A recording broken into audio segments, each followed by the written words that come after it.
এই 17তম যৌতুক মাদক মুক্ত সমাজ প্রতিষ্ঠা শীর্ষক আজকের এই আলা হযরত এবং আলা হযরত এই কনফারেন্সের সম্মানিত সভাপতি, এই আঞ্জুমানে রজবিয়া নুরিয়ার মোহতরম সভাপতি পীর তরিকত আল্লামা মোহাম্মদ আবুল কাসিম নুরি মুদ্দাজিল্লুল আলী, মঞ্চে আসীন যোগ্য বিজ্ঞ ওলামা ইকরাম, আলোচকবৃন্দ এবং প্রিয় সুধী, আসসালামু আলাইকুম রহমতুল্লাহ বারাকাতুহু। আলোচনা করা উদ্দেশ্য নয়, শুধুমাত্র একাত্মতা ঘোষণা করার জন্য এসেছি। আর 8:30টার ভিতরে প্রোগ্রাম শেষ হবে। সভাপতির বক্তব্য আছে, মিলাদ কিয়ামা আখিরি মোনাজাত আছে, সময় খুবই কম। 3টা বিষয় আজকের এই আলোচনার অন্তর্ভুক্ত। একটা হলো যৌতুক, আর একটা হলো মাদক, আর একটা হলো এই 14 শতাব্দীর মহান মুজাদ্দিদ আলা হযরত ইমাম মুহাম্মদ রাজা খাঁ আবদুল্লাহ রহমতুল্লাহ এর জীবনকর্ম। এটা একটা সেমিনার, একটা কনফারেন্স, কনফারেন্স, ওয়াজ মাহফিল, ওয়ার্কশপ, এগুলোর এক একটার এক এক রকমের ক্যারেক্টার। এগুলো আমাদের সামনে রাখতে হবে। যৌতুক, এটা আমাদের আজকে ব্যারিস্টার হেলাল সাহেব বলেছেন, প্রধান অতিথি সুন্দর বলেছেন, এটা একটা সামাজিক ব্যাধি। মাদক এটাও একটা সামাজিক ব্যাধি। এগুলোর সাথে আমরা কেউ একমত নই, কিন্তু এগুলো আমাদের সমাজকে খেয়ে ফেলছে একবারে।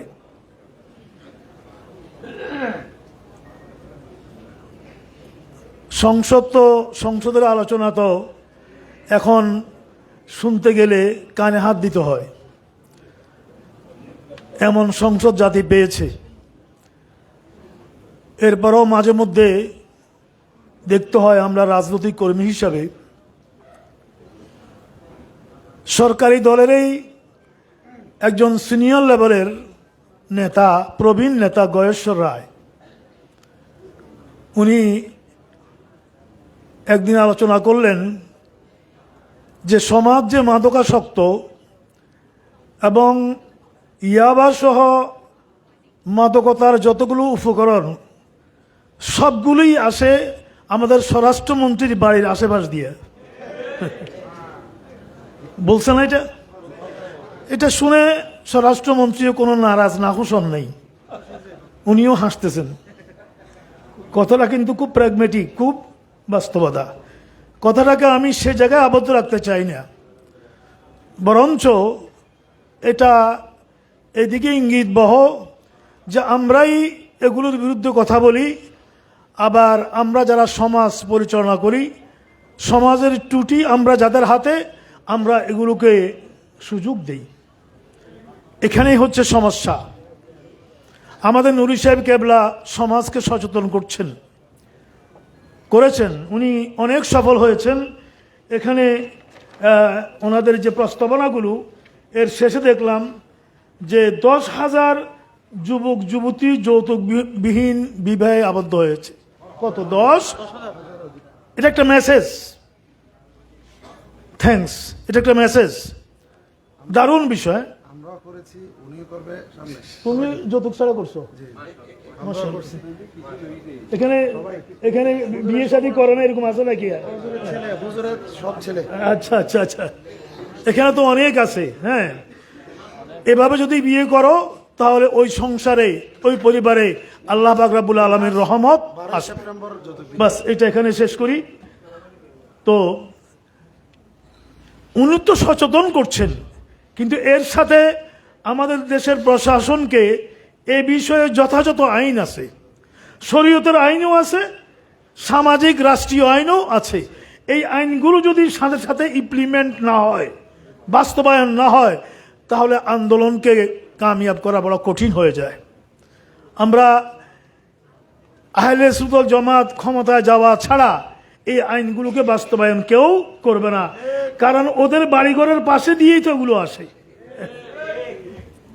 আলা হযরত ইমাম আহমদ রাজা খাঁ বেরেলভী আলাইহির রহমা, একটুখানি টাচ দিয়ে শেষ করি। আমার মতো একজন আদরা গোলামের ওনার কিছু কিতাবের অনুবাদ করার সুযোগ হয়েছে এবং ওনার রওজায়ে মুবারকে যাবারও সুযোগ হয়েছে। আমি দিল্লি থেকে প্রাইভেট গাড়ি নিয়ে যাই আরেকজন মুজাদ্দেদের রওজায়ে মুবারক জিয়ারত করার জন্য। তিনি হচ্ছেন পাঞ্জাবে সাহিত্য, কি নাম বলেন তো একটু? হযরত মুজাদ্দিদ আল ফেসানি আলাইহির রহমা। দীর্ঘ পথ অতিক্রম করে পাঞ্জাব যাই, সেখানে আমি জুমার নামাজ ছিল, সেখানে জুমা আদায় করি। আবার এই মুজাদ্দিদের মাজার শরীফ থেকে ডাইরেক্ট আমি বেরেলভী শরীফ যাই আরেকজন মুজাদ্দিদের মাজার শরীফে। বাংলাদেশে এই যৌতুক এবং মাদকতা এই সমস্যার পাশাপাশি আরো অনেক সমস্যা আছে। দুর্নীতি একটা প্রধান সমস্যা। কোটি কোটি টাকা বাংলাদেশ থেকে পাচার হয়েছে, ঠিক কিনা? এটা আমরা সব সরকার, যখন যে সরকার আসি আগের সরকারকে দায়ী করি যে বাংলাদেশ থেকে এত হাজার হাজার কোটি টাকা, হ্যাঁ বিলিয়ন মিলিয়ন ডলার, হ্যাঁ বিদেশে পাচার হয়েছে।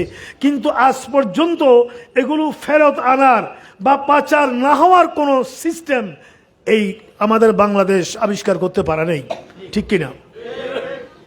আলা হযরত ইমাম আহমদ রাজা খাঁ বেরেলভী আলাইহির রহমা যে কিতাব লিখেছেন কারেন্সি নোট, এই নাম না কারেন্সি নোট, এটার উপরে আমার কাছে কিতাবটা আছে, লিখেছেন। আমার মনে হয় এটার উপর যদি গবেষণা করা হয়, উনি শুধু আকীদার উপর লিখেছেন তা না, উনি ইকোনমিক্সের উপর লিখেছেন, রাজনীতির উপর লিখেছেন, সমাজের রন্ধ্রে রন্ধ্রে জায়গায় জায়গায় আঘাত করেছেন। উনি এই কারেন্সি নোট যে কিতাবটা রেখেছেন, এটাকে যদি আজকে স্টাডি করে ইমপ্লিমেন্ট করা হয়, আমার মনে হয় বাংলাদেশ থেকে যে টাকা গিয়েছে ওটা ফিরিয়ে আনার এবং টাকা পাচারের যে পথ ওটা বন্ধ করার একটা পথ আবিষ্কার হয়ে যাবে। পরিশেষে বলবো, শরীয়তের উপরে উনি এত এক্সপেরিমেন্ট করতেন, এত আমল করতেন, যেটা আজকে আমরা আমাদের এই সুন্নিয়তের সমাজ ব্যবস্থায় ওইদিকে আমাদের বেশি নজর দেওয়া দরকার। ওনার কাছে একজন লোক এসেছে, আল্লাহর এক বান্দা এসেছে মুরিদ হওয়ার জন্য। 1 মাস ওনার খানেকায় ছিল, খাওয়া দাওয়া করেছে, থেকেছে, কোনো রকমের টাকা পয়সা কোনো রকমের বিনিময় ছাড়া। ওনাকে পরীক্ষা করছে যে ওনার কাছে বায়াত হওয়া যায় কিনা। 1 মাস ওনার খানেকায় ছিল, কিন্তু ও লোকের আলা হযরতকে পছন্দ হলো না। পছন্দ হয় নাই কারণ ও আলা হযরতের কোনো কারামত দেখে নেই। এখন তো কারামতে ভরপুর, ঠিক না? কারামতে ভরপুর, ওদিকে যাব না। তো 1 মাস পরে সে কিছু না বলে চলে যাচ্ছে। আলা হযরত ওকে ডাক দিলেন, ডেকে বললেন যে আপনি 1টা মাস আমার এখানে ছিলেন, রাগ মনে হয় যেন আপনি রাগ করেছেন, চলে যাচ্ছেন।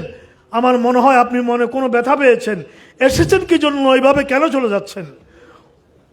অনেক চাপাচাপির পরে উনি বললেন যে হুজুর, আমি আপনার কাছে মুরিদ হতে এসেছি, কিন্তু আপনার জীবন আমার কাছে তেমন পছন্দ হয়নি। আলা হযরত বললেন কেন? যে আমি 1টা মাস ছিলাম, আপনার কোনো কারামত আমি দেখিনি, কি জন্য আমি মুরিদ হব? আলা হযরত বললেন আপনি যে 1টা মাস এখানে ছিলেন, শরীয়ত বিরোধী কোনো কার্যক্রম কি আমার থেকে দেখেছেন? আমি আজান দিয়েছে, মসজিদে জমাতে শরীক হয় নাই, এরকম একটা ওয়াক্ত কি আপনি দেখেছেন? উনি বলেন না। এটা হলো সবচেয়ে বড় কারামত। শরীয়তের অনুসরণ করা, ইত্তেবা করা, এর চেয়ে আর বড় কোনো কারামত নাই। ভীষণ হজের সময়ে ভীষণ জ্বর এসে গেল আলা হযরতের, 104 ডিগ্রি জ্বর। ওই সময় বৃষ্টি আসলো প্রবল বেগে। আলা হযরত বললেন সাগরিকদেরকে যারা আশেপাশে আছে যে আমাকে নিয়ে চলো, আমি তাওয়াফ করবো একটু বৃষ্টির ভিতরে। সবাই বলল আপনি ভীষণ জ্বরাক্রান্ত, 104 ডিগ্রি জ্বর, এর ভিতরে আপনি তাওয়াফ করবেন? আল্লাহ হযরত বললেন যে এই সময়ে তাওয়াফ করা এটার ফজিলত বেশি, হাদিস শরীফে আছে। ওরা বলল যে হুজুর হাদিসটা তো জয়ীফ, হাদিসটা এটার উপরে আপনার এখন আমল করা দরকার কি? আল্লাহ হযরত বললেন যে ঠিক আছে, হাদিস জয়ীফ হ্যায় লেকিন ঈমান মেরা কবি হ্যায়। উনি এই হাদিসটা উনি বললেন আমি জীবনে এই হাদিসটার উপরে আমল করার হয়তো সুযোগ পাবো না, কোন সময় বৃষ্টি আসবে, কোন সময় তাওয়াফ করবো, এতটুকুন সুন্নতের পায়রও ছিলেন। যাই হোক, আজকের এই আমাদের নুরি সাহেবের যে আন্দোলন এটা সফল হোক, জাতি এটাকে মূল্যায়ন করুক এবং জাতি এই সমস্ত সংক্রামক রোগ মার্জে মুতাআদ্দি এগুলো থেকে নাজাত পাক এই কামনা করে ওনাকে ধন্যবাদ জানিয়ে, সবাইকে ধন্যবাদ জানিয়ে আপনাদের শুকরিয়া আদায় করে এবং এই আন্দোলন আরও গতি পাক, ত্বরান্বিত হোক এই কামনা করে শেষ করলাম। আসসালামু আলাইকুম রহমতুল্লাহ। সম্মানিত উপস্থিতি, আমাদের অনুষ্ঠান শেষ পর্যায়ে আমাদের নুরি সাহেব হুজুর এবং আল্লামা নেদামী সাহেব হুজুর মোনাজাতের মাধ্যমে আমরা অনুষ্ঠান শেষ করব। এ পর্যায়ে আমাদের গত জুলাই মাসে আমরা সাংগঠনিক মাস ঘোষণা করে আমাদের কেন্দ্রীয় পরিষদের অধীনে প্রায় 14টি শাখা আমরা গঠন করেছি, আহ্বায়ক কমিটি, সব কমিটি। সেগুলো এই মাসের মধ্যে আমাদেরকে পূর্ণাঙ্গ কমিটি উপহার দিবে। আমি যাদের যে সমস্ত উপজেলার নাম ঘোষণা করব আমাদের হুজুরের পক্ষ থেকে সেই কমিটি আপনারা গ্রহণ করবেন। আমরা শুধু আহ্বায়ক এবং সচিবের নাম ঘোষণা করব, আপনারা এসে আমাদের ট্রাস্টের মাননীয় চেয়ারম্যান মহোদয়ের হাত থেকে কমিটি গ্রহণ করবেন। প্রথমে হচ্ছে হাটহাজারী উপজেলা। হাটহাজারী উপজেলার আহ্বায়ক হিসেবে নির্বাচিত হয়েছে মোহাম্মদ আবু সৈয়দ এবং সদস্য সচিব হিসেবে নির্বাচিত হয়েছে মোহাম্মদ মহিউদ্দিন কুকন। 11 সদস্য বিশিষ্ট আমাদের আহ্বায়ক কমিটি।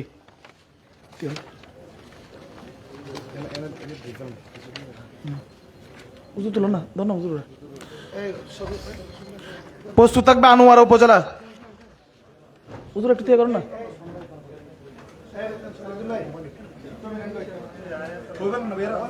আনোয়ারা উপজেলার আহ্বায়ক হিসেবে নির্বাচিত হয়েছে ওসমান গনি সওদাগর। সদস্য সচিব হিসেবে নির্বাচিত হয়েছে মোহাম্মদ আবু হানিফ। প্রস্তুত থাকবে চট্টগ্রাম মহানগর শাখা। চট্টগ্রাম মহানগর অ্যাডভোকেট সলিমুদ্দিন আহ্বায়ক। সদস্য সচিব হচ্ছে মোহাম্মদ করিম মিয়া।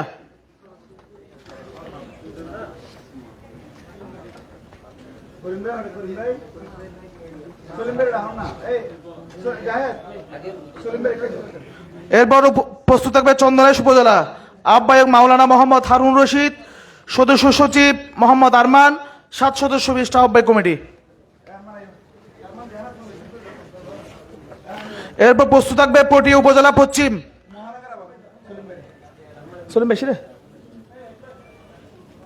মহানগর কমিটির আহ্বায়ক নির্বাচিত হয়েছে বিশিষ্ট আইনজীবী অ্যাডভোকেট সলিমুল্লাহ। পটিয়া উপজেলা পশ্চিম প্রস্তুত থাকবে আহ্বায়ক আমিন সওদাগর। সদস্য সচিব সৈয়দ হোসেন। পটিয়া উপজেলা পূর্ব আহ্বায়ক হিসেবে নির্বাচিত হয়েছে জহির আহমদ সওদাগর।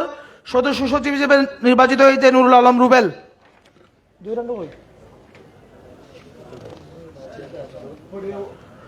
ফটিকছড়ি উপজেলা উত্তর আবু সালে আঙ্কুর মহোদয়কে এটা গ্রহণ করার জন্য অনুরোধ জানাচ্ছি।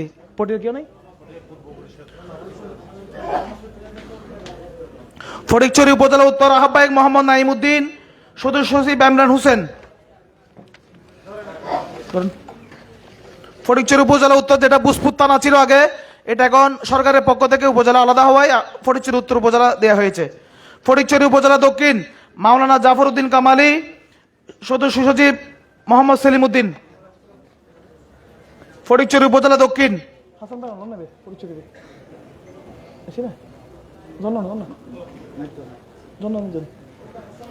সীতাকুণ্ড উপজেলা।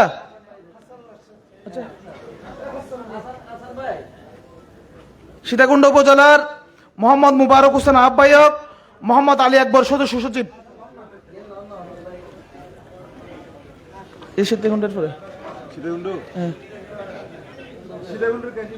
আপনার পরে আসেন পরে। গাউসিয়া নুরিয়া সুনিয়া দাখিল মাদ্রাসা শাখা। গাউসিয়া সুনিয়া নুরিয়া নাফিদ পুকুরিয়া মাদ্রাসার মাদ্রাসা কমিটি রাঙ্গুনিয়া উপজেলা আব্দুল হান্নান তালুকদার আহ্বায়ক, মাওলানা মোহাম্মদ নাসিরউদ্দিন সদস্য সচিব। পটিয়া মালিয়ারা মাদ্রাসা আছে, মালিয়ারা মাদ্রাসার মাস্টার হারুন রশিদ প্রধান সমন্বয়ক। তানা ময়রা মোহাম্মদিয়া তৈবিয়া নুরিয়া দাখিল মাদ্রাসা। আপনারা মাদ্রাসা সুপার মহোদয়গুলো কমিটিগুলো গ্রহণ করবেন। যারা পান নাই তারা যোগাযোগ করার জন্য অনুরোধ জানাচ্ছি। আসছে পটিয়া পশ্চিমে, পটিয়া পশ্চিম দুইটা, পটিয়া উপজেলা পশ্চিম এবং আমাদের মালিয়ারা মাদ্রাসা দুইটা কমিটি প্রাতিষ্ঠানিক শাখা সহ। এখানে রাঙ্গুনিয়া মাদ্রাসা তারাময়রা থেকে কেউ আসছে? তারাময়রা মাদ্রাসা থেকে আজিয়া হাশিমিয়া নুরিয়া দাখিল মাদ্রাসা আজাদি বাজার।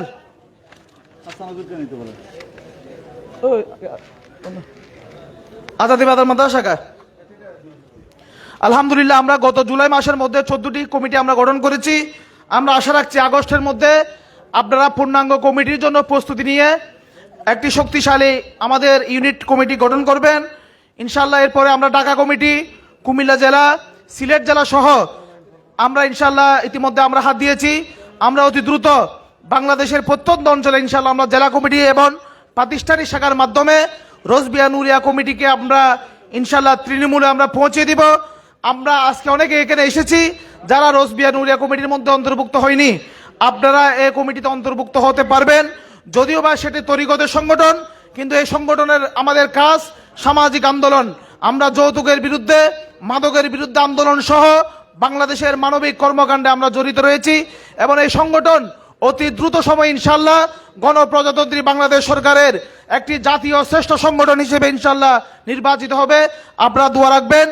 পাশাপাশি আমরা আমাদের ট্রাস্টের যে পরিচালনাধীন প্রতিষ্ঠানের সময় আপনারা দেখেছেন, আমরা মন্ত্রী মহোদয়ের সামনে আমরা সেগুলো উপস্থাপন করেছি।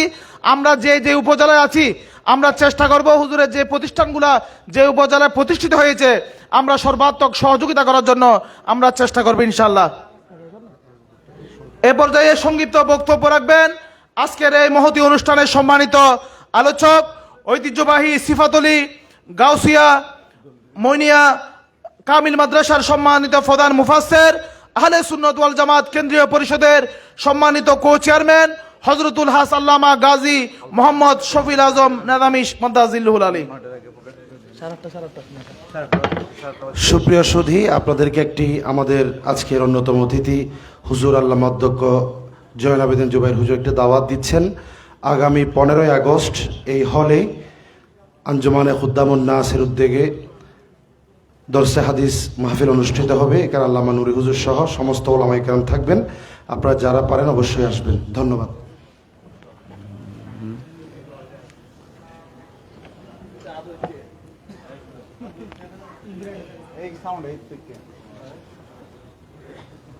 আসসালামু আলাইকুম ওয়া রাহমাতুল্লাহি ওয়া বারাকাতুহু।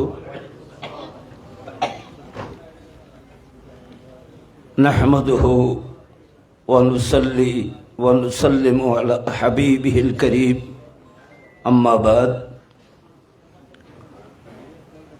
ফাআউযু বিল্লাহি মিনাশ শাইতানির রাজীম।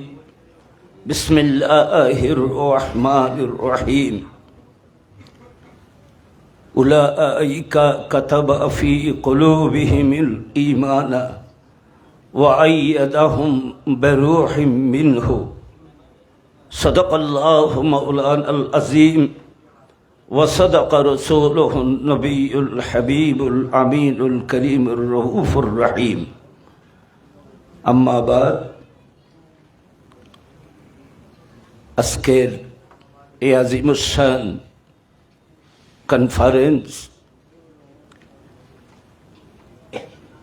মানব এবং মানবতার শত্রু যৌতুক এবং মাদক এর প্রতিবাদে এবং ইমামে আহলে সুন্নাত আলা হযরত আলা মর্তবত ইমাম শাহ আহমদ রাজা রাদিয়াল্লাহু তাআলা আনহুর স্মরণে আয়োজিত এই বিশাল সেমিনারের সম্মানিত সভাপতি পীরে তরিকত আঞ্জুমানে রাজবিয়া নূরিয়া ট্রাস্টের চেয়ারম্যান, আপনাদের আমাদের সকলের সম্মানিত আহলে সুন্নাত ওয়াল জামাতের বলিষ্ঠ কণ্ঠস্বর নিবেদিত প্রাণ হযরতুল হজ আল্লামা শাহ সুফি আবুল কাসেম নূরি সাহেব কিবলা মাদ্দাজিল্লাহুল আলী, ইতিমধ্যে আমরা অনেক গুরুত্বপূর্ণ ব্যক্তিদের জবান থেকে আলোচনা শুনে ধন্য হয়েছি।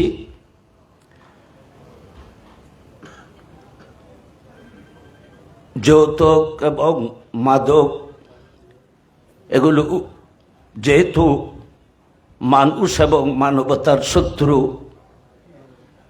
এগুলোকে আমরা মানুষ হিসেবে আমরা আমাদের মানবতা দিয়ে এগুলো মোকাবেলা করতে হবে। কোরআন এবং হাদিসের দিকে আমরা যদি তাকাই তাহলে এগুলোর এখানে ইসলামে কোরআন হাদিসে এগুলোর কোনো জায়গা নেই। যেগুলোকে ইসলাম জায়গা দেয় নেই, এগুলো মুসলমানের মধ্যে কিভাবে জায়গা পাবে?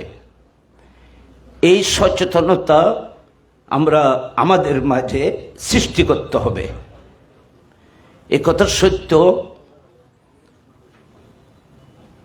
যত কঠিন আইন করা হোক না কেন, যতক্ষণ পর্যন্ত মানুষের মাঝে এই ব্যাপারে সচেতনতার সৃষ্টি করা না হয় ততক্ষণ পর্যন্ত এই কার্যক্রম সুফল বয়ে আসে না।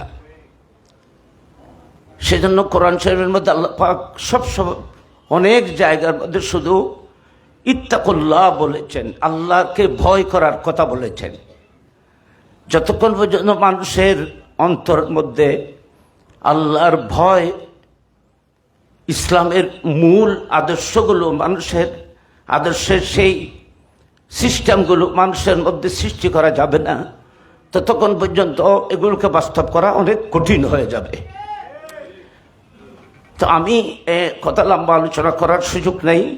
আসলে আমি কিছু লম্বা সময় আলোচনা করার জন্য আজকে খেয়াল করেছিলাম, কিন্তু যেহেতু সুযোগ হবে না, সেজন্য আমি কোরআন শরীফ থেকে প্রথমে একটি আয়াতে করিমা তেলাওয়াত করেছি। এখানে আলা হযরতের জীবন, কার্যক্রম, সংগ্রাম, ওনার ত্যাগ, ওনার এলম, ওনার জ্ঞান গরিমা, ওনার রুহানিয়ত, ওনার সব কিছুর একটা বিরাট সাগর, একটা বিরাট সাগর মান এখানে হুজুর বলেছেন একটা হাদিসের উপরে।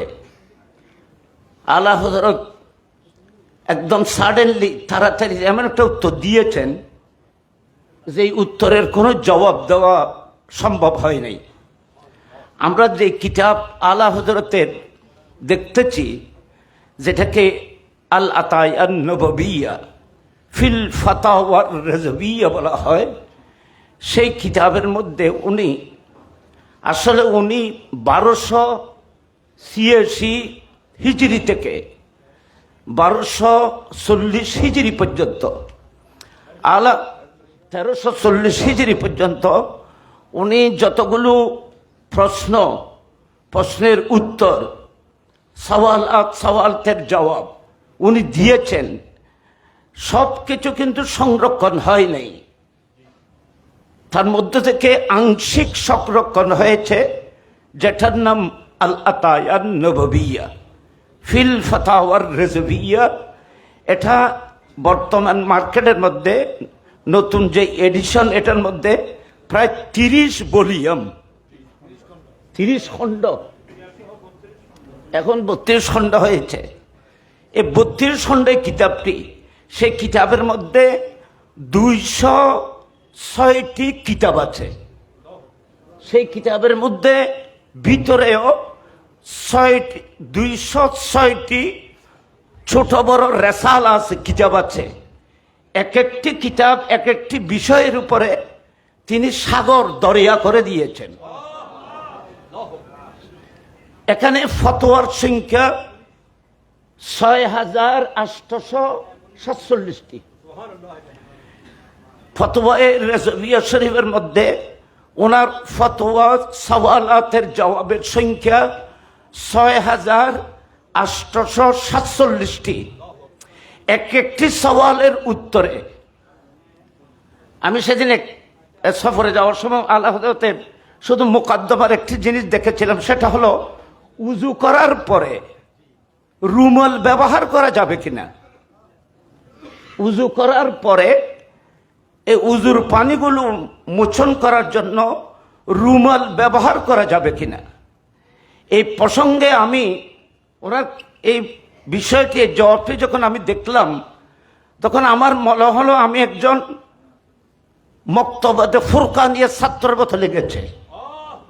মানে সারা জীবন যা পড়েছি, আলা হযরত যে রওয়ায়াতগুলো, যে বিষয়গুলো, যে দলিলগুলো তিনি উপস্থাপন করেছেন, আমার মনে হয় প্রতিটি দলিল আমার জীবনের জন্য প্রথম নতুনের মতো। আপনারা চিন্তা করে দেখতে পারেন, এই উযু করে পানি মোচন করা প্রসঙ্গে, রুমাল প্রসঙ্গে যে জবাব দিয়েছেন, এই জবাবের এই দলায়েল আমি পৃথিবীর আর কোনো কিতাবের মধ্যে দেখি নেই। এখানে তো অনেক বড় বড় মুহাক্কিকিন উলামায়ে কেরাম কোন আছেন। তো আমি আপনাদের খেদমতে, উনি কত বড় আলেম, কত বড় জ্ঞানের সাগর। ওনার 1334 হিজরিতে ওনার একজন, উনি যাকে সম্মান করতেন মুহাদ্দিস সুরুতি রহমতুল্লাহ, বিখ্যাত তিনি মুহাদ্দিস, উনি ইন্তেকাল করলেন। ইন্তেকাল করার পর সাথে সাথে আলা হযরত রাদিয়াল্লাহু তাআলা বলতেছেন, হযরত মুহাদ্দিস সুরুতি রহমতুল্লাহ, উনি বড় মুহাক্কিক মুহাদ্দিস, ইন্তেকালের সাথে সাথে উনি বলতেছেন ওনার ইন্তেকালের তারিখটি কোরআন শরীফের এই আয়াতের মধ্যে নিহিত আছে। একজন মানুষের ইন্তেকাল, সে ইন্তেকালের তারিখটি আলা হযরত সঙ্গে সঙ্গে কোরআন শরীফ থেকে বের করে দিলেন। সেটা হলো 1334 হিজরিতে। তো তিনি এটা বের করতেছেন কোথা থেকে? ইউতাফু আলাইহিম বিআনিয়াতিন মিন ফিদ্দাতিন ওয়া আকওয়া। মানুষ ইন্তেকালের পরে জান্নাতে যাওয়ার পরে আল্লাহ পাক জান্নাতের হুর গেলমান দিয়ে তাদেরকে যে মেহমানদারি করবেন, সেই আলোচনা হয়েছে এই আয়াতে। এই আয়াতের মধ্যে ইউতাফু বিআনিয়াতিন মিন ফিদ্দাতিন ওয়া আকওয়া, এই আয়াতের সংখ্যা বের করলে 1334 হয়। দেখেন, আয়াত থেকে ওনার মওতের তারিখটি বের করে উনি বলতেছেন, হযরত মুহাদ্দিস সুরুতি রহমতুল্লাহ আলাইহি, উনি ইন্তেকালের সাথে সাথে জান্নাতের মেহমানদারির মধ্যে উনি নিয়োগ হয়ে গেছেন। তো আলা হযরত ওখানে 6 মাস 6 বছর আগে উনি বলতেছেন, হযরত আল্লাহ যদি দয়া করেন, আমি আহমদ রাজাকে আল্লাহ পাক হয়তো ওনার সাথে একে জান্নাতের মধ্যে ব্যবস্থা করবেন। উনি ব্যবস্থা করবেন কিভাবে? হযরত এই আয়াতের ভিতরে মুহাদ্দিস সুরুতির মওতের তারিখ যেমন নিহিত আছে, হয়তো এই আয়াতের ভিতরে আমি আলা হযরত আহমদ রাজার ইন্তেকালের তারিখও নিহিত আছে। উনি ইন্তেকালের 6 মাস আগে উনি ওনার ইন্তেকালের তারিখটি কোরআন শরীফ থেকে বের করেছিলেন, এবং ইশারাতান তিনি 6 বছর আগে বলেছিলেন। সেটা হলো কি, হয়তো যে আয়াত ইউতাফু আলাইহিম বিআনিয়াতিন মিন ফিদ্দাতিন ওয়া আকওয়া, হয়তো এই আয়াতের মধ্যে মুহাদ্দিস সুরুতির মতের তারিখ আছে, হয়তো এই আয়াতটি আসলে ওয়া দিয়ে শুরু, এখানে ওয়া আসে নাই। হয়তো ওয়া ইউতাফু, ওয়া যদি বাড়ে দেওয়া হয়, আমি আলা হযরতের মতের তারিখও সেই আয়াত মোতাবেক হবে। আপনারা দেখেন ওনার এলম, দেখেন উনি দুনিয়াতে পৃথিবীতে এসেছেন, ওনার এই তারিখ, পৃথিবীতে যে এসেছেন ওনার জন্ম পৃথিবীতে ওনার 1272, তো 1272 হিজরিতে উনি দুনিয়ার মধ্যে এসেছেন 10 শাওয়াল, 1272 হিজরি 10 শাওয়াল শনিবার জোহরের সময় তিনি পৃথিবীতে জন্মগ্রহণ করেছিলেন। आला हजरत बोलते हजरत मैं इस पर शुक्रगुजार हूं, हकीर का ये तारीख कुरान पाक की इस आयत में मौजूद है। আমার এই মহতে আমার দুনিয়াতে আসার তারিখ আল্লাহ পাক আমাকে একটি কোরআনের আয়াতের হুবহু মফহুম হিসেবে আমাকে প্রেরণ করা হয়েছে, সেটা হলো উলাইকা কাতাবা ফি কুলুবিহিমুল ঈমানা ওয়া আইয়াদাহুম বিরূহিম মিনহু। এর অর্থ হলো উলাইকা আল্লাহর সৃষ্টিজগত এমন কিছু মানুষ যাদের সিনার মধ্যে আল্লাহ পাক ঈমানকে নকশা করে দিয়েছেন, ঈমানকে নকশা করে দিয়েছেন এবং তাদেরকে আল্লাহ পাক জিবরিল আমিন দিয়ে অনন্তকাল পর্যন্ত সাহায্য এবং মদত করবেন।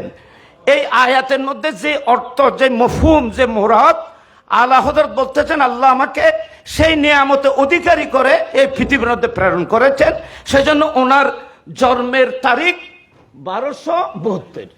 এই আয়াতের কমপ্লিট তারিখও 1272। আমি আর কথা বাড়াবো না। আমি কিন্তু আজকে আল্লামা নূর শাহ হুজুরকে মোবারকবাদ, ধন্যবাদ জানাচ্ছি। আমি এই জন্য আজকে একটা সুন্দর একটা মেসেজ দেওয়ার জন্য।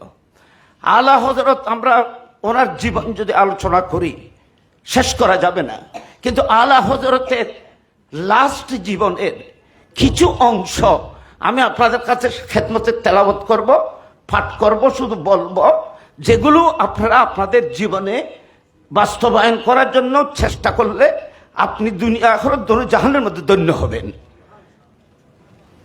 এখানে উলামায়ে কেরাম আছেন, উনি ইন্তেকাল করেছেন শুক্রবার।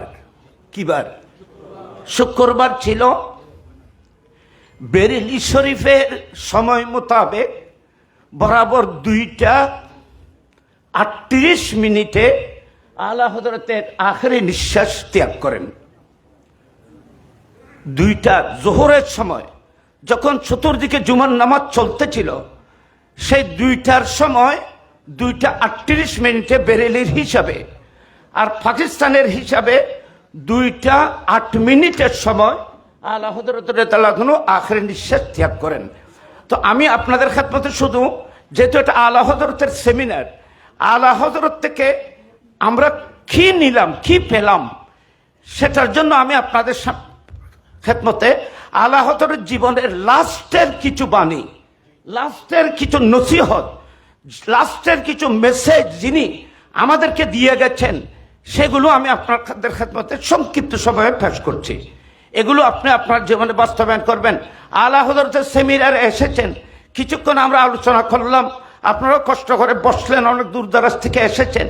আপনাদের আশা বসা আল্লামা নূর শাহ হুজুরের এই কোরবানি, এই শ্রম, এই ইখলাস সফলতা দেখবে, ধন্য হবে যদি আমরা এগুলোর উপর যদি সামান্য জীবনে যদি আমল করতে পারি। देखें उन्हें बोलते चैन आप अपनी रवानगी का प्रोग्राम पर अमल शुरू कर रहा है। एमन देखें आला हजरत रदियल्लाहु ताआला अन्हु शुक्रबारे इंतेकाल करबे 2টার সময়, 2:38 সময়, 2:38 সময় উনি দুনিয়া থেকে পর্দা করবেন। উনি 2টা বাজার 1 ঘন্টা আগেও হুঁশে জ্ঞানে উনি কথা বলতেছেন। 1 ঘন্টা আগেও আলা হযরত রাদিয়াল্লাহু তাআলা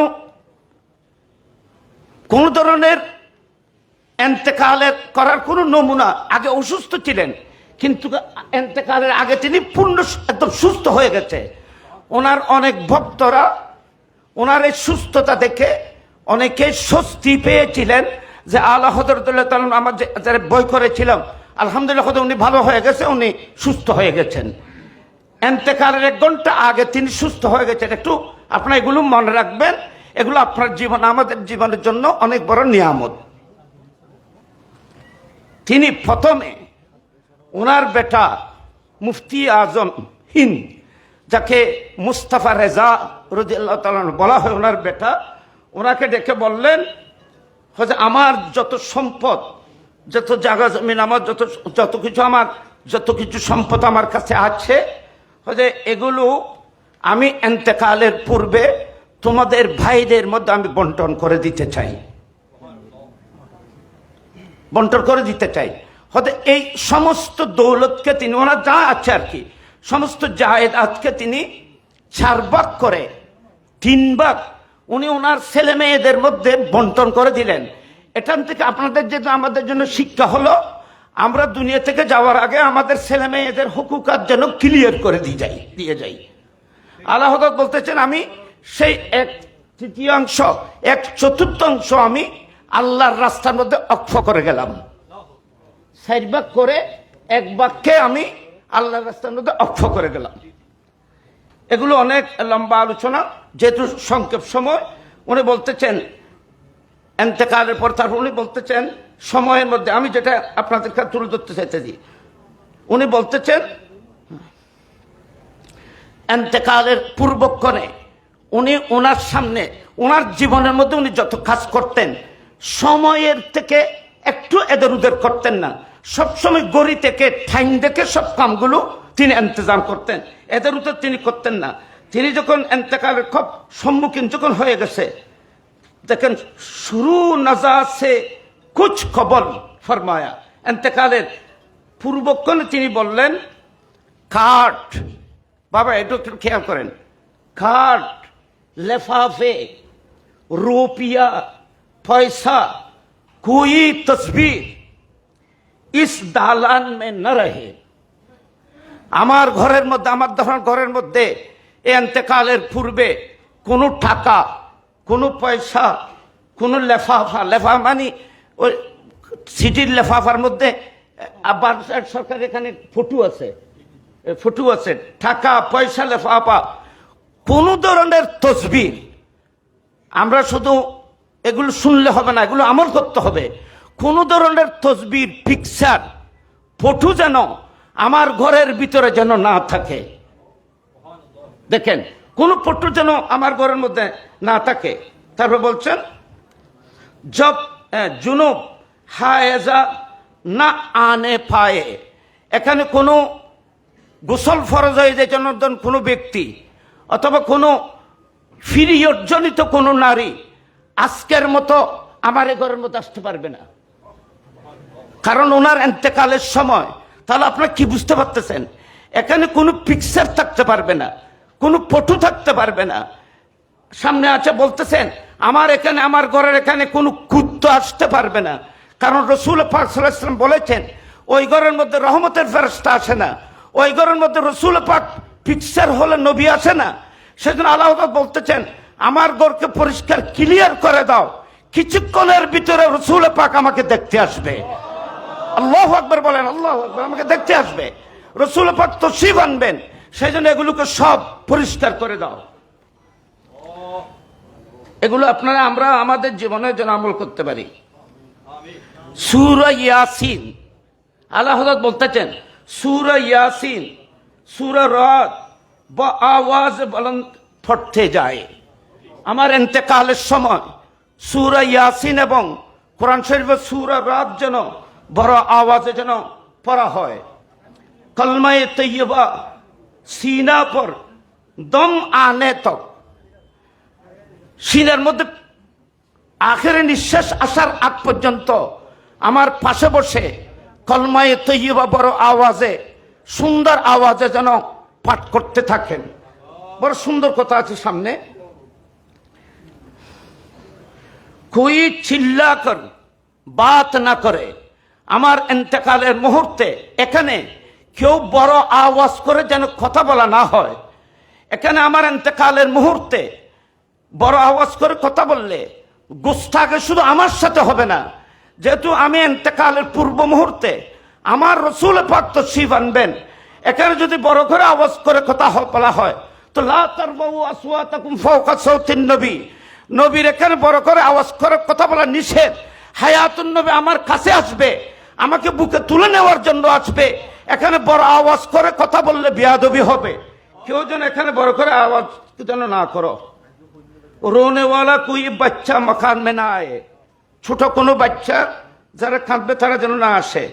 তারপর বলতেছেন বাজে কবজ নরম হাত সে আঁকি বন্ধ কর দি যায়, আমি ইন্তেকালের সাথে সাথে কোনো ব্যক্তি এসে নরম হাতে আমার চোখ দুটিকে বন্ধ করে দেবে। এগুলো আলা হযরত কিভাবে বলতেন দেখেন, বন্ধ করে দিয়ে যায়। বিসমিল্লাহে ওয়ালা মিল্লাতে রসুলুল্লাহ ফটকর सर्द पानी मुमकिन हो तो बर्फ का पानी पिलाया जाए।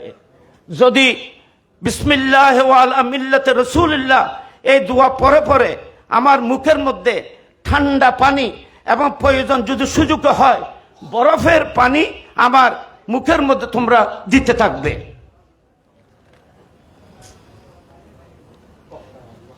তোমরা আমার নজার সময়, ইন্তেকালের সময় আমার জন্য, তোমাদের সকলের জন্য দোয়া করতে থাকবে।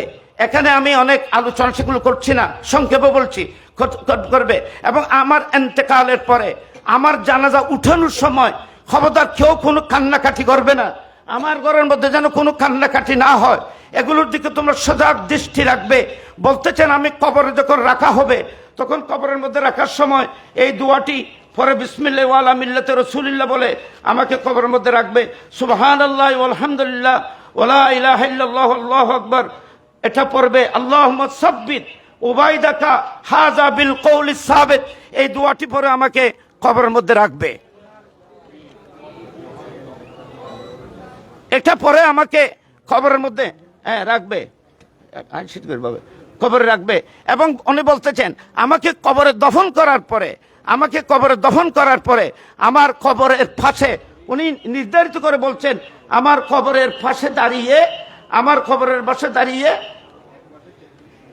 হামেদ রেজা হুজুরের বেটা যিনি হুজ্জতুল ইসলাম হযরতে হামেদ রেজাকে বলতেছেন আমাকে দফন করার পরে, কবর দফনের পরে, আমার কবর সুসম্পন্ন হওয়ার পরে হামেদ রেজা তুমি আমার কবরের পাশে দাঁড়িয়ে 7 বার আজান দেবে।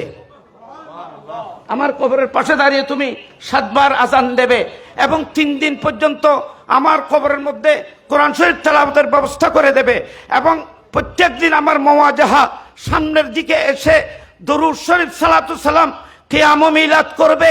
হয়তো তোমরা এই কাজটি যদি লাগাতার কন্টিনিউস যদি 3 দিন করতে থাকো, তেলাওয়াতে কোরআন যদি 3 দিন করো, দরুদ সালাম পরে পরে যদি 3 দিন পড়তে থাকো, হয়তো এই 3 দিনের ভিতরে কবরের সাথে আমার সাথে একটা বন্ধুত্ব হয়ে যাবে, কবরের সাথে আমার সাথে একটা প্রেম হয়ে যাবে, মহব্বত হয়ে যাবে।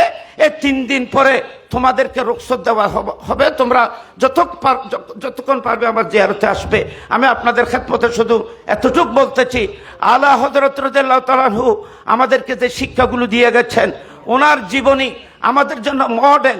আলা হযরত রাদিয়াল্লাহু তাআলা আনহুকে আমরা সমাজে, জাতির মাঝে প্রত্যেক ক্ষেত্রে ওনার আদর্শকে যদি আমরা প্রতিষ্ঠা করতে পারি, বাস্তবিক একটি সুন্দর সমাজ, একটি আহলে সুন্নাত ওয়াল জামাত, একটি আহলে সুন্নাত ওয়াল জামাত আদর্শের একটি সমাজ এই দেশের মধ্যে কায়েম হতে পারবে। আল্লাহ পাক রব্বুল আলামিন আল্লামা নুরী সাহেব হুজুরের ইখলাস, কুরবানি, মহব্বতকে আল্লাহ কবুল করুক। আগামীতে এই মাহফিলে ইন্তেজাম আরো বেগবান করার জন্য আপনারা যারা সংশ্লিষ্ট, যারা এসেছেন, যারা ত্যাগ করেছেন, মহব্বত দিয়েছেন, সবাইকে আল্লাহ পাক কবুল করুক, দয়া মেহরবানি করুক। আলা হযরতের খাস ফয়েজ ও বরকত আমাদেরকে দুনিয়া আখিরাত দুনো জাহান্নাম আল্লাহ দান করুক। আসসালামু আলাইকুম ওয়া রাহমাতুল্লাহি ওয়া বারাকাতুহু। फरिश्तों की सलामी देने वाले फौज पढ़ती थी हजरते आमिना, सुनती थी आवाज अतीती या नबी का या रसूल सलाम या हबीब का सलवात हबीबी सैयदी या रसूल अल्लाह मेरे आका या हबीब अल्लाह रौज़ा से पर्दा उठा दो शिकल नूरानी दिखा दो साथ साथ आवाज सुना दो दिल की आरज़ू मिटा दो या नबी अलैका या रसूल का या हबीब अलैका सलवात इमाम आज़म गौसे आज़म ख्वाजा गरीब नवाज आला हज़रती सदरुल अफ़ाज़िल और अल्लामा गाज़ी शेरे बंगाल जिनके हर हर सुन्नते मुस्ताफ़ा ऐसे पीरे तरीक़त को सलाम फाजाने रहमत पे लाम शम्ए बज़ में डाल दे क़ल्ब में अज़मते मुस्तफ़ा हिकमते आला हज़रत पेला ला मुस्तफ़ा जाने पेला को सलाम शम्ए बज़ में या इलाही सदीक़े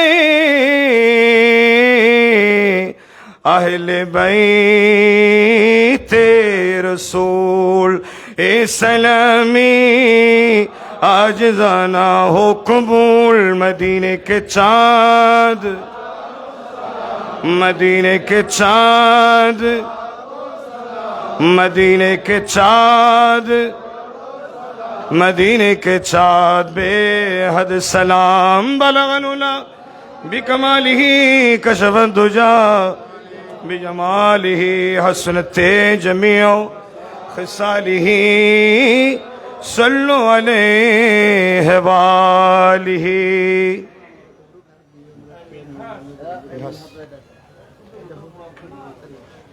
সম্মানিত উপস্থিতি, আমরা যারা গাড়ি বহর নিয়ে আমাদের এই অনুষ্ঠানস্থলে এসেছি, নাফিদ পুকুরিয়া মাদ্রাসা, কুরুশিয়া মাদ্রাসা, পটিয়া পশ্চিম এবং পূর্ব, মালিয়ারা মাদ্রাসা, আমাদের বুসপুর থানা, আনোয়ারা থানা, আজাদি বাজার সহ আমরা তাবরুকগুলো আমরা গাড়িতে পৌঁছে দিয়েছি।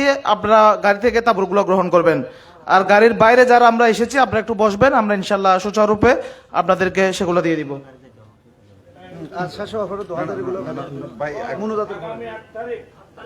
আগামী আগস্টের 8 তারিখ আমাদের পীরে তরিকত আল্লামা নুরি সাহেব হুজুর কেবলার সদারতে 8 আগস্ট পটিয়া মুন্সিফ বাজার কর্ণফুলী কমিটি সেন্টারে আলা হযরত কনফারেন্স অনুষ্ঠিত হবে। আপনারা এখানে অংশগ্রহণ করবেন। এই পর্যায়ে হুজুর সমাপনী বক্তব্য দেন, সমাপনী বক্তব্য। সমাপনী বক্তব্য রাখবেন আজকের এই মহতী অনুষ্ঠানের সম্মানিত সভাপতি। এখন মুনাজাত পরিচালনা করবেন ঐতিহ্যবাহী ফটিকছড়ি আশরাফাবাদ দরবার শরীফের সাজ্জাদা আনসীন পীর তরিকত আল্লামা শাহ আলম নঈমী আশরাফি মাদ্দাজিলুল আলী।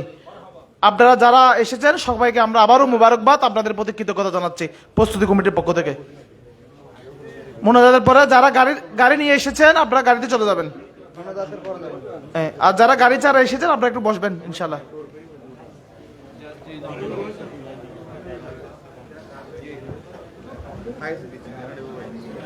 الحمد لله رب العالمين والصلاة والسلام على سيد الأنبياء المرسلين وعلى آله وأصحابه أجمعين या इलाही रहम फरमा मुस्तफ़ा के वास्ते या रसूल अल्लाह करम के खुदा के वास्ते मौला करीम इमाम अहल सुन्नत मुजद्दिदीन मिल्लत आला हज़रत फाज़िल रबी रज़ियल्लाहु ताला अन्हु तवज्जो फैज़ल नसीब फरमा आमीन। खानदाने कादिरी बरकत रज़वियर तमाम आरफिन मशाइख जमात तवज्जो नसीब फरमा आमीन। हमारे बांग्लादेश में जो अहल सुन्नत वल जमात और बोलो बाला करो या अल्लाह प्रत्येक मसले के आला हज़रत इत्तेफाक़ी दान करो इमाम सुन्नत अल्लामा सैयद मोहम्मद अब्दुल हक अल कादरी शेर बांग्ला रहमतुल्लाह अलैहि मोहब्बत तन यादगारी आला तौफीक दान करो या अल्लाह आला हज़रत फैजात तत्व फाइले এই দেশের মেজর রহমান নাযিল করা প্রত্যেক সুন্নিয়ার ইত্তেফাকি দান করা সুবহান রাব্বিকা রব্বিল ইজ্জাতি আম্মা ইয়াসিফুন ওয়া সালামুন আলাল মুরসালিন আলহামদুলিল্লাহি রাব্বিল আলামিন। হক লা ইলাহা ইল্লাল্লাহ।